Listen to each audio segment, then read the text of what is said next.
Então, muito bom dia a todos.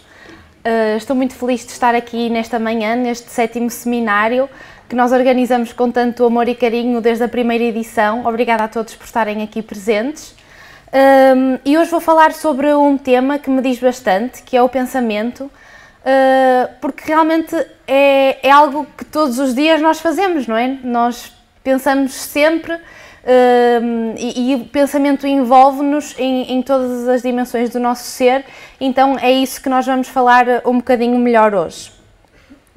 Durante a minha apresentação vamos falar um bocadinho sobre o que é a definição de pensamento e depois vamos perceber a sua ação na matéria, quer através de postulados e de conhecimentos trazidos pelo Espiritismo, mas depois também vamos embasá-los na ciência, com a psiconeuroimunologia e também a epigenética. E para finalizar, vamos ver alguns estudos que comprovam realmente os seus efeitos no nosso corpo físico.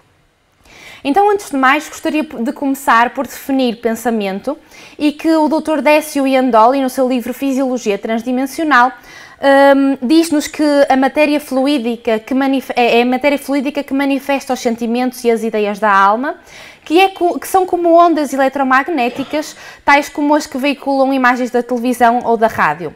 E a verdade é que nós podemos pensar e observamos que, sem dúvida, que o pensamento é uma onda eletromagnética que se propaga a uma velocidade que supera a velocidade da luz. Então, daqui podemos pensar e podemos concluir que realmente o pensamento é matéria, o pensamento existe tal como uma onda da rádio, não é? Que nós mudamos a frequência na rádio para ouvir diferentes estações. Também o nosso pensamento pode ser diferente consoante a sua frequência, e nós vemos que ondas mais longas são aquelas longas de pequeno alcance, que normalmente estão associadas mais àqueles pensamentos mais negativos, àqueles pensamentos menos bons, enquanto que quanto menor a frequência da onda, ou seja, quanto mais curta é a frequência do nosso pensamento, mais está associada a pensamentos positivos e mais ela se consegue propagar. Então, daqui nós percebemos que o pensamento é muito mais do que aquilo que nós pensamos. Claro que eu estou aqui e vocês não veem o meu pensamento, eu não vejo o vosso, mas ele de facto existe, ele de facto é matéria, é feito através e propagado através do fluido cósmico universal, então ele é muito mais do que aquilo que nós vemos ou pensamos que ele é. E já Buda nos dizia que nós somos o que pensamos e que tudo surge com o nosso pensamento. E que é precisamente com o nosso pensamento que nós fazemos o nosso mundo. Então, por isso é que é tão importante e tão relevante pensarmos de que forma, então, é que este pensamento, que é mais do que transparente, ele é mesmo matéria, de que forma é que este pensamento, então, atua sobre a matéria e altera a forma como nós vivemos. Agora começando e falando sobre algumas das informações que nos são trazidas pelo Espiritismo acerca do pensamento, Emmanuel, no seu livro no Pensamento e Vida, ele diz-nos e traz-nos muitas informações acerca da sua importância. Em primeiro lugar, ele diz-nos que todos os sintomas mentais influenciam as células em estado de mitose, estabelecendo fatores de desagregação. E ele fala-nos também. Depois, André Luiz, já em Evolução em Dois Mundos, diz-nos e corrobora esta informação, dizendo que as células são animáculos infinitesimais que se revelam domesticados e ordeiros na colmeia orgânica, obedecendo ao pensamento simples ou complexo que lhes comanda a existência. Ou seja, aqui eles falam-nos que, antes de mais, a primeira coisa que a célula obedece, em primeiro lugar, é precisamente ao nosso pensamento. E isso dá-nos um poder enorme, tendo em relação à nossa saúde, não é? Ainda em Pensamento em Vida, ele diz-nos que este veículo, constituído por bilhões de células, ou seja, o nosso corpo físico, ou individualizações microscópicas que se ajustam aos tecidos sutis da alma, partilhando-lhes a natureza eletromagnética, tudo sob o comando de um único diretor, a mente. Então é interessante nós pensarmos acerca disto, não é? Que se realmente todas as nossas células estão sobre um único comando, que é a nossa mente, nós teremos o poder de agir sobre elas, com as nossas emoções, quer positivas, quer negativas. E é precisamente isso que nos dizem, ao dizer que as nossas emoções doentias mais profundas, quaisquer que sejam, elas próprias geram estados enfermizos, porque se o nosso pensamento tem um poder sobre as nossas células, então as nossas emoções negativas ou positivas vão fazer com que as células atuem de uma melhor forma ou de uma pior forma. E que são os reflexos dos sentimentos menos dignos que alimentamos que se voltam contra nós mesmos, depois de convertidos em ondas mentais, tumultuando o serviço das células. Então, nós conseguimos perceber que, apesar de realmente nós gerarmos o pensamento e de claro que ele envolver todos aqueles que nos rodeiam, em primeiro lugar ele envolve-nos a nós em primeira instância, não é? Em primeiro lugar ele envolve todas as nossas células e tem como consequência a alteração de todas as suas funções. E Joana de Ângelis, no livro Poluição e Psicosfera, ela diz-nos que realmente este campo eletromagnético que nos rodeia com o pensamento que nós emitimos intoxica de dentro para fora e desarticula de fora para dentro, que é tudo isto realmente que nós estivemos a falar. E que só existe uma forma de pormos realmente as nossas células a trabalharem o melhor possível.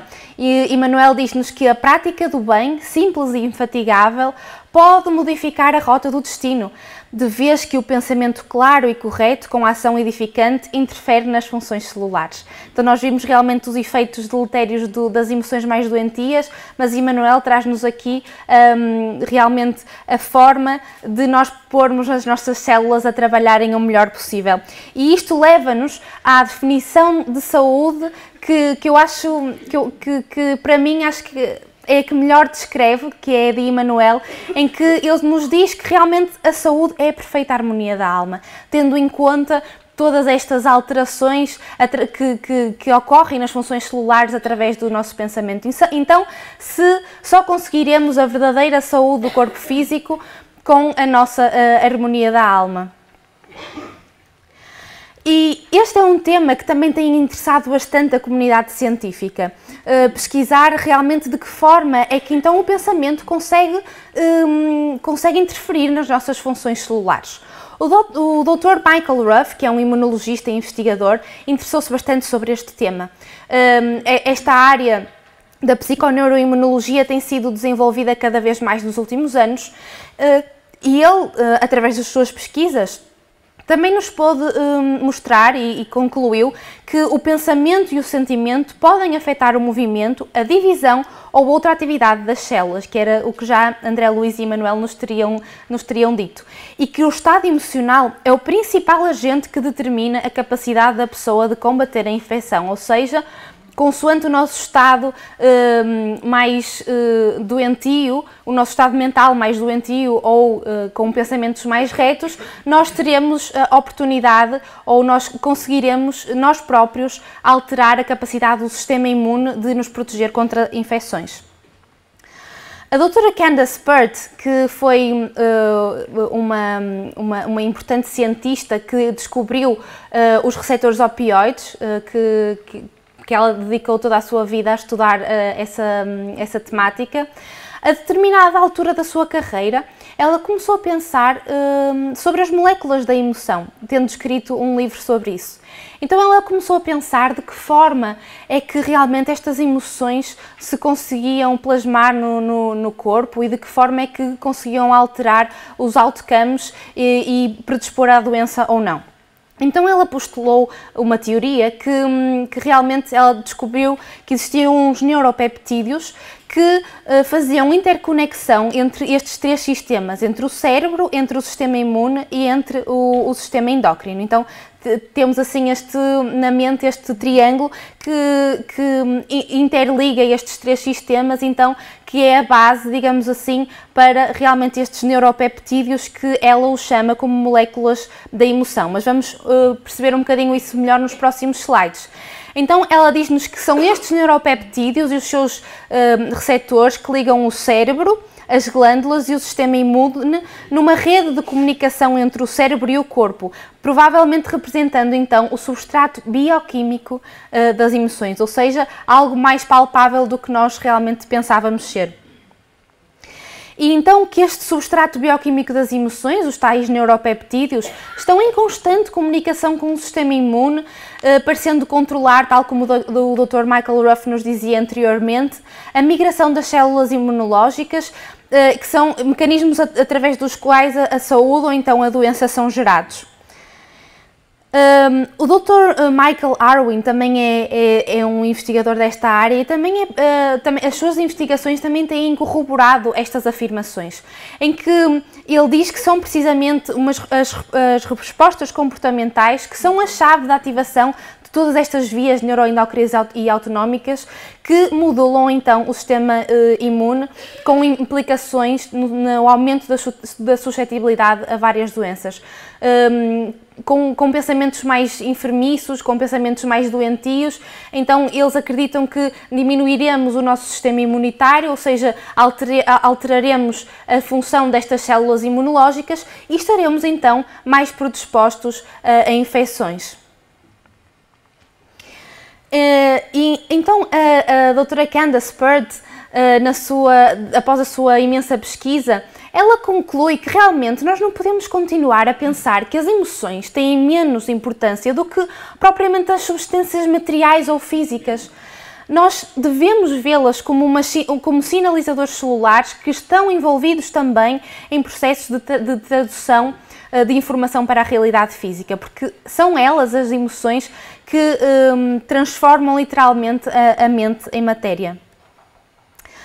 O Dr. Bruce Lipton, no seu livro Biologia da Crença, também se tem detido a estudar este tema. E ele também tem descrito que realmente o comportamento biológico pode ser moldado por forças invisíveis, inclusivamente o pensamento, que é isso que nos traz aqui hoje. E ele tem estudado muito o papel da membrana celular em todas as funções celulares que depois daí advêm. Após os seus estudos, ele concluiu que esta membrana celular tem a capacidade de interagir com o ambiente e alterar o comportamento da célula, e esta também está bastante ligada às alterações que o pensamento lhe produz. E ele foi o pioneiro da epigenética. E o que é epigenética? Epi, de origem grega, vem acima, ou seja, acima da genética. Há uns anos atrás, quando se conseguiu codificar o genoma humano, pensou-se que se iria descobrir a causa de todas as doenças, que se iria descobrir a causa de muitas enfermidades, de muitas diferenças entre nós, mas a verdade é que as diferenças entre nós e um rato, ou nós e um macaco, não foram assim tantas na codificação do genoma humano. Não descobriram sequer diferenças significativas entre pessoas de etnias diferentes. Então, no fundo, acabou a ditadura dos genes, não é? E eles perceberam que realmente a codificação do genoma não iria ser a resposta para todas essas nossas questões. Então, começou-se a estudar algo para além do genoma humano, ou seja, da epigenética, acima da genética. E é nesse sentido que as pesquisas começaram a ser feitas, entre o qual o Dr. Bruce Lipton foi um dos pioneiros, e eles começaram... E o que é então a epigenética? Vou tentar explicar assim de uma forma simples, que realmente a epigenética é o estudo da metilação do DNA e os padrões de modificação das histonas que levam a alterações da expressão génica, mas que não são propriamente acompanhados por alterações da própria sequência. Eu trago aqui uma imagem para se calhar perceber melhor. Então nós temos o cromossoma, temos a sequenciação genética que todos nós temos, e ao dar para pôr certas moléculas, um grupo metil ou as histonas, que são proteínas, dá no fundo para pôr e tirar do genoma, faz com que nós tenhamos muitas mais possibilidades nesse sentido. Ou seja, aquilo não é estrito, nós podemos aumentar a expressão de uma coisa, diminuir a expressão de outra, e então esta área vem-nos dizer que existe a possibilidade de alterar o nosso genoma. Não na sua sequência, mas então com estas duas características, quer com a metilação, quer com a introdução das proteínas que são as histonas.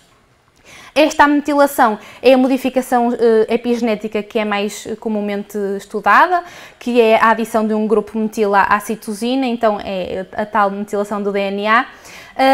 E se esta metilação for feita nas proximidades de um gene, muitas vezes ela consegue reduzir ou silenciar a própria expressão deste gene.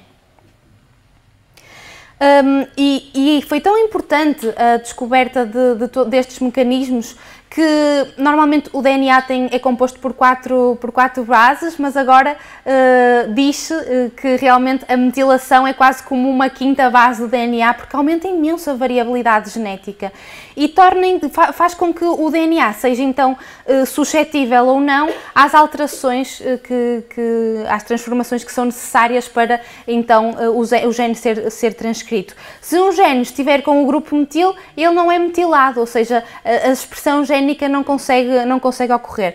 Se pelo contrário ele não estiver metilado, ou seja, não estiver lá com aquele grupo, ocorre normalmente o processo de transcrição do gene, ou seja, isto abre-nos imensa possibilidade para tudo aquilo que vamos falar a seguir. E também existem imensas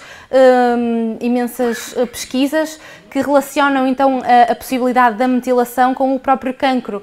Normalmente uma hipermetilação dos promotores que promovem então estes genes leva normalmente a uma inativação dos supressores do tumor, ou seja, se nós ao colocar um grupo metil no sítio em que está lá o gene que vai causar, ou que vai, ao ser transcrito, vai causar uma instabilidade genética na célula e causar cancro, se lá tiver um grupo metil, isso não vai ser traduzido. E se, ao contrário, não tiver lá um grupo metil, vai ser mais transcrito. E isto também é o outro tal mecanismo, as histonas, que eu só queria referir. Então já percebemos um bocadinho como é que o próprio DNA consegue ser alterado. E daqui nós conseguimos concluir que, ao contrário do que nós pensávamos, os nossos genes não são imutáveis. Eles alteram-se, não é? Vimos estes dois mecanismos, eles alteram-se em resposta a diversos fatores.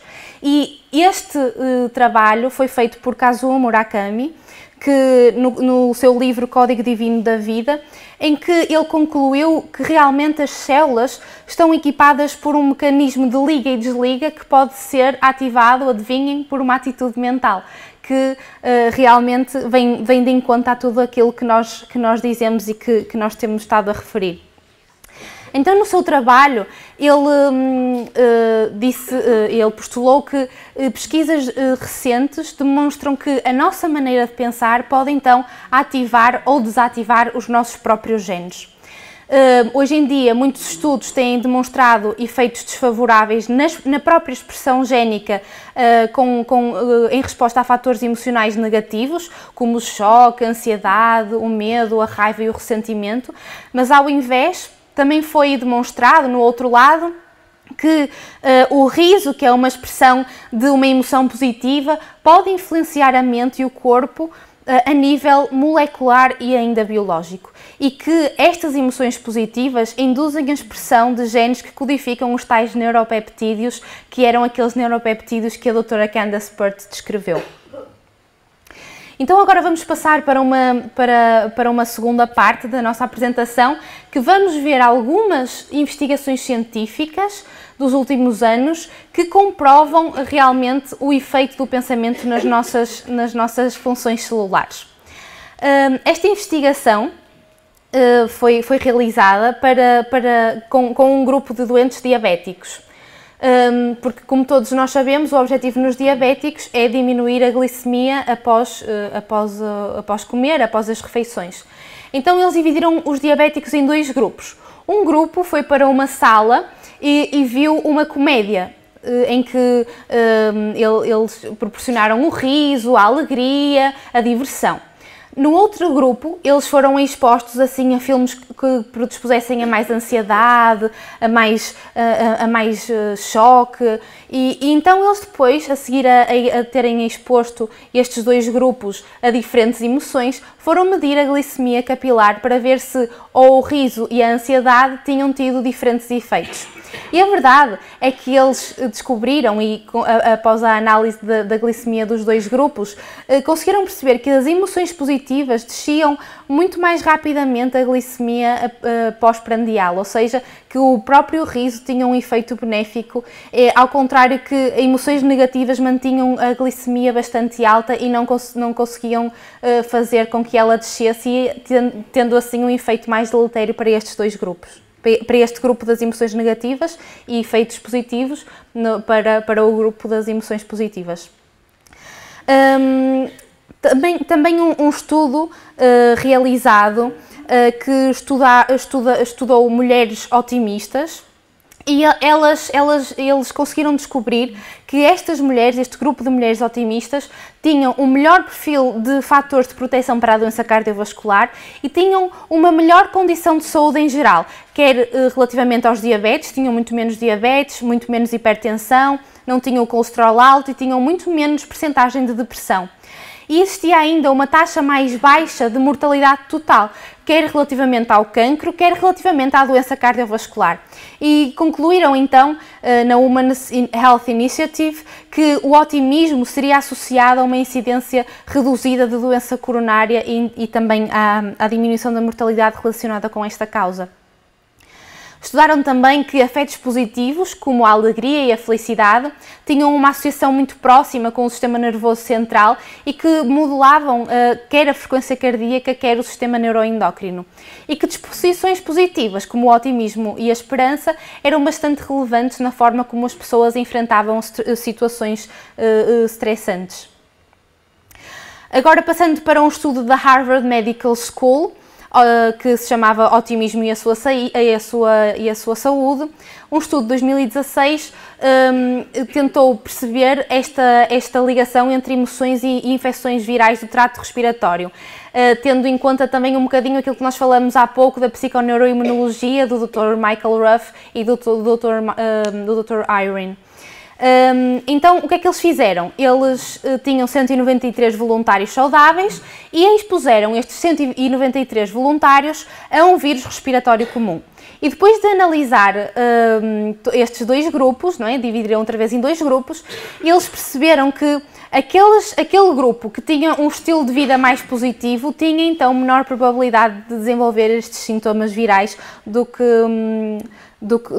realmente os que tinham um estilo de vida mais negativo. Em 2008 foi realizado um estudo com 2.873 pessoas e descobriram que realmente, sem dúvida, a visão positiva da vida estava ligada a níveis mais baixos de cortisol, que teriam uma função imunológica mais aprimorada, tinham níveis mais baixos de adrenalina e que o sistema de coagulação destas pessoas estaria menos ativo. Sabemos que realmente o sistema de coagulação e a desregulação dele nos predispõe a certos eventos trombóticos, como os AVCs, e então ter um sistema de coagulação menos ativo, neste sentido, torna-se benéfico. Também estudaram doentes após a revascularização do miocárdio, depois de terem tido um infarto, e normalmente as pessoas mais pessimistas tinham muito mais probabilidade de terem de ser hospitalizadas novamente.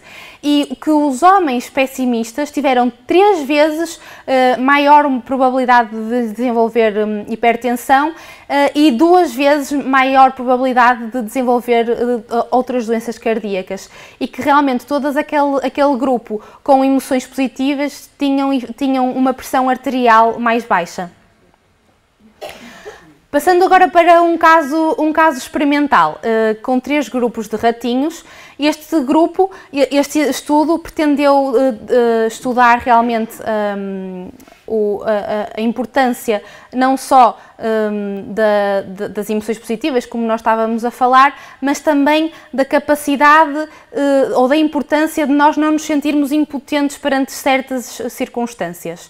E estes ratinhos, estes 3 grupos de ratinhos, foram injetados com células cancerígenas. E então depois eles foram estudar quais deles é que teriam desenvolvido cancro posteriormente. O primeiro grupo, estes ratinhos receberam as células cancerígenas e depois receberam um choque, ou seja, uma emoção negativa. O segundo grupo recebeu apenas... Não, o primeiro grupo não recebeu o choque, o segundo recebeu o choque apenas. E o terceiro grupo recebeu as células cancerígenas, o choque, mas depois tinha uma alavanca que, se ele conseguisse acionar a alavanca, ele não receberia mais choques, ou seja, ele tinha a própria capacidade de ele agir e de impedir esses estímulos negativos. E o que eles verificaram foi que o melhor resultado, ou seja, aqueles ratinhos que ficaram com menor percentagem de cancro, foram aqueles que recebiam o choque, mas que depois tinham a capacidade de acionar a alavanca. E não foram aqueles que apenas receberam as células cancerígenas e não tiveram choque. Ou seja, às vezes daqui conseguimos perceber que se torna bastante importante eliminar o efeito do sentido de impotência. Este terceiro grupo de ratinhos tinha a oportunidade de agir e de evitar todas essas emoções negativas que tinha através do choque, e então daqui nós percebemos que também não só o pensamento positivo ou o pensamento negativo, mas também a nossa capacidade de agir e a possibilidade de agir em relação a certas circunstâncias é bastante importante. Também aqui foi estudado um grupo de doentes com cancro da mama e do ovário, e normalmente as células natural killer, ou seja, naturalmente matadoras, assim a tradução, normalmente quanto mais células natural killer existem depois da cirurgia, melhor é o outcome, melhor é a sobrevida. Ou seja, quanto mais após a cirurgia, se nós tivermos muitas células natural killer, muito provavelmente vamos ter um melhor prognóstico a longo prazo relativamente ao cancro.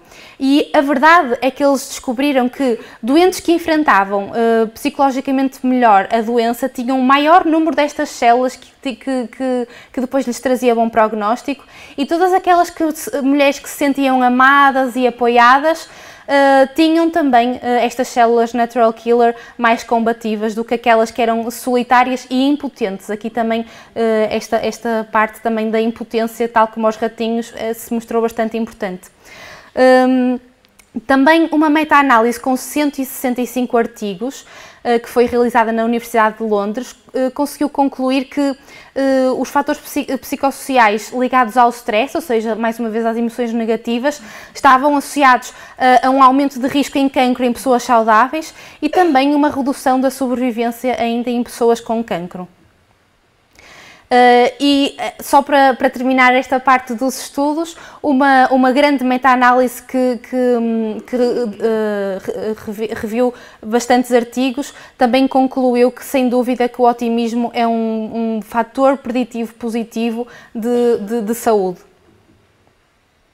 Então, só para sistematizar e enviar algumas mensagens para todos levarem para casa, nós hoje falamos, sem dúvida, do efeito do pensamento no corpo físico, não é? Percebemos que o pensamento atua, se veicula e atua precisamente no corpo físico, e que o pensamento positivo ou o pensamento negativo tem diferentes efeitos, como nós vimos ao longo da apresentação. Se por um lado os pensamentos negativos nos colocam mais suscetíveis à doença, já Leon Denis nos dizia que o pessimismo é a doença moral do nosso tempo. Ao entrar num ciclo vicioso, não é? Que criamos uma psicosfera negativa à nossa volta e permitimos com que as nossas funções celulares sejam afetadas negativamente. Ao contrário, o sentimento divino da vida, ele concluiu o seu trabalho dizendo que é sem dúvida à medida que a pesquisa progride, que esta pesquisa poderá explicar os ensinamentos de Buda ou mesmo de Cristo e descrevendo-os como mecanismos de ativação e desativação genética. E também era assim, com esta mensagem, que eu terminava a minha apresentação. Obrigada a todos.